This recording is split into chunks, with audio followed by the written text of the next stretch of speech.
All right, so while my dough is rising, I'm going to show you how to make a pizza using pre-made dough. This is Pillsbury pre-made dough. Buy it at the same place you buy the pre-made pie crusts. Perfectly fine. Again, to kind of practice making pizzas.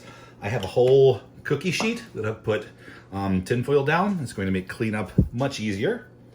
And the easy thing about this dough is it's in a rectangular shape. So it already kind of goes on the rectangular cookie tray. I'm going to stretch it out a little bit. Super, super easy. Smells nice and yeasty. You want to work with it so that when it's still cold, because if it's warm, it's going to puff up a little bit too much. But once you've got your pizza dough spread out on your sheet, I'm going to take my sauce, and this is the same recipe that we used for the pasta, except for I didn't put in butter, and I added a little extra tomato paste to show how that one recipe is kind of a really good basic that has lots of uses. I do that because I want this to be thicker than a pasta sauce. If the pizza sauce is too thin, it's going to make the dough a little bit gluey. And I'm gonna go around, not all the way to the edge, is where I can. And I'm not gonna put too much on, because again, I don't want this to get really gluey. I want to make sure there aren't too many. Let's disperse relatively evenly. Gonna go over it like that. There we go. Got big lumps over here. That's going to kind of ruin the crust over there. I went a little too close to the side. That's all right. We'll work with it. And with this one, with the dough that I made, I'm going to make a real proper pizza margherita, which is just the tomato sauce, fresh mozzarella, and some basil. With this one, since this is already pre-made dough, I'm going to use some pre-shredded. This is mozzarella and cheddar. And again, spread it out nice and evenly. A little bit more in the center than on the side, so it doesn't kind of burn and crisp up too much. How much cheese you want to put on it, it's up to you.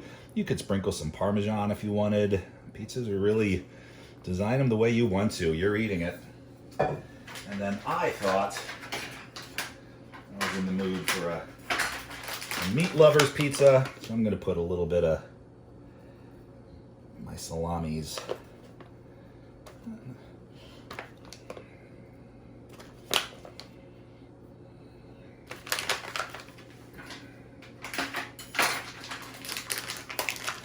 That's the perfect amount.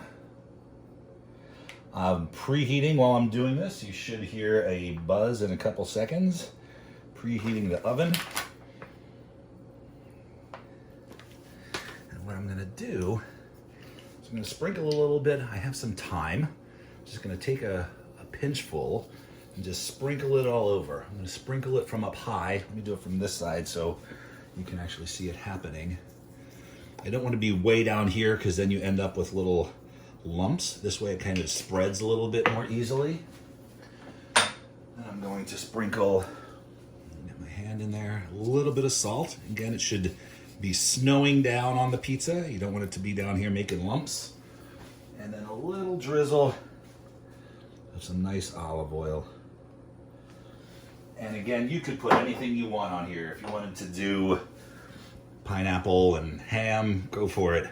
I like to cook things before they go on there. Some people put it on just raw because they will cook in the oven.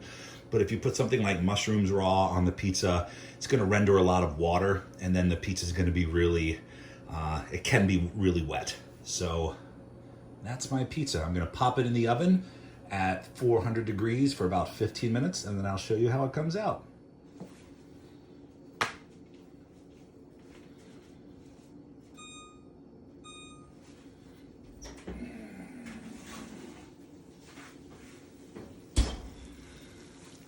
Nice, bubbly, gooey pizza.